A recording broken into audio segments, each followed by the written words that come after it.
Listeners of the deep below, we welcome you to a new story, and as always, ask you to visit the author's work, as well as visit us on other social media platforms.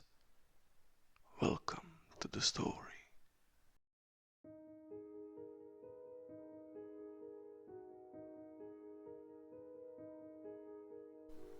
The October wind chilled them to the bone as they walked hand in hand along the deserted pier. Nobody else seemed to be around, but in the presence of true love, other people do not exist for the two people who are experiencing it.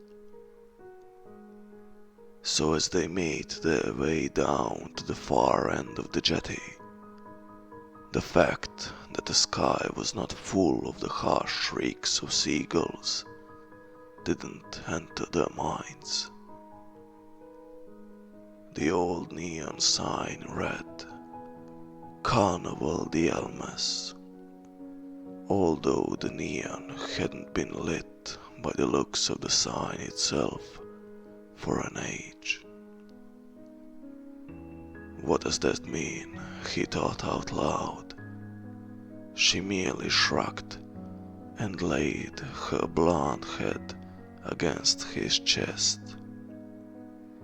Come, let's go look inside. His words were more a plea than a command.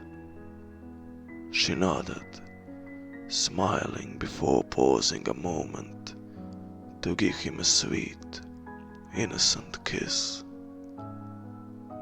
The rags, which was the flimsy entrance of the exhibit, were grimy and rotting away from mildew. She grimaced as she ducked her head and stepped in as he held the molded fabric up for his lady love and stepped in after her. Twilight made it difficult for them to see the interior of the archaic pavilion, but soon the milky shine of the moon helped their eyes see the treasures inside. There is nothing here, my love, he spoke with the voice of a disappointed child. Except toys. Look, so many toys.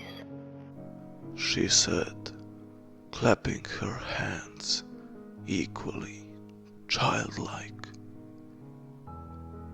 They both looked around the huge gazebo at the very intricate, detailed, ancient-looking toys. There was a moth-eaten stuffed toy rabbit with one long ear sticking straight up, while the other was bent over and crooked. A pirate clown with bright, beautifully precise but chipped paintwork, and an exquisitely handcrafted marionette puppet in the form of a sailor boy, complete with a blue and white sailor suit and a white sailor's cap.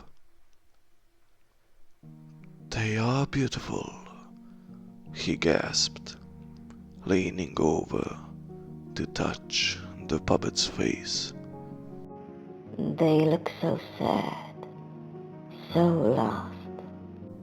She said, shivering, suddenly noticing the icy, grave cold air around them.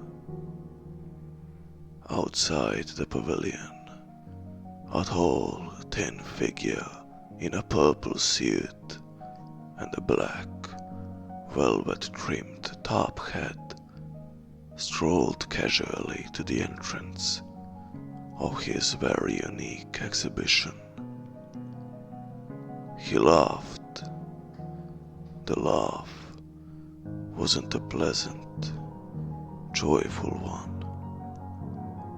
It was long, raspy, mirthless, empty, cruel, with as much malice as a rattlesnake bite. The sole corrector was pleased with himself. His harvest was plentiful in this place.